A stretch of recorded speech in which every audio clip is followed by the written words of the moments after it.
नमस्कार. सर्व पालकांना कळवण्यात येते, सर्व विद्यार्थ्यांना हात जोडून विनंती, ऑनलाईन गेम खेळू नये. कारण तर भरपूर ठिकाणी ऑनलाईन गेम विद्यार्थी खेळत आहेत. त्यामुळे आपल्या एकतर अभ्यासाला फरक पडत आहे आणि दुसरा म्हणजे तुमचं जे भविष्य घडायचं आहे त्याच्यावर पण तुमचा फरक पडत आहे. तिसरा कारण सांगायचं म्हणजे असं आहे की आपल्या आईवडिलांना जे कष्टानं कमवलेले पैसे आहेत, तुमच्या फोनपेला असू, खर्चा दिलेले असू, ते पैसे तुम्ही घालविता कामा नये.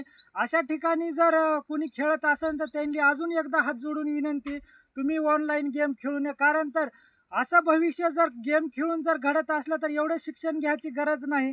कारण तर शिक्षण जर तुम्ही घेतलं तर तुमचं भविष्य घडणं. असं तुम्ही गेम ही ती खेळल्यानं पैसे कमवत नसतात. माझ्या अनुभवातून सांगायला तुम्हाला, काही पण केल्यानं भविष्य घडत नाही. एकतर भविष्य घडावं लागतं कष्टानं, नाहीतर शिक्षण घेऊन नोकरी लागावं लागते. बाबांनो, तुम्हाला हात जोडून विनंती आहे, मायबापाचे पैसे वाया घालू नये. सर्व मायबापांना कळवण्यात येते, आपण आपल्या प्रत्येक मुलाला विचारणे, तू गेम खेळतोस का?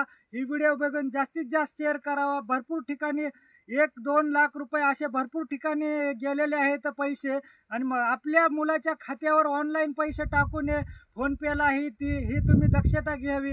आणि तुम्ही जर मुलाच्या अकाउंटला जर पैसे टाकले तर आपला मुलगा जास्त शक्यता बिघडण्याची आहे. त्याचं भविष्य जर घडवायचं असेल तर लक्ष द्या आणि त्याच्या ह्याच्या अकाउंटला पैसे टाकू नका. खर्चापुरतेच पैसे टाका आणि त्याचा हिशोब घ्या. जय हिंद, जय महाराष्ट्र.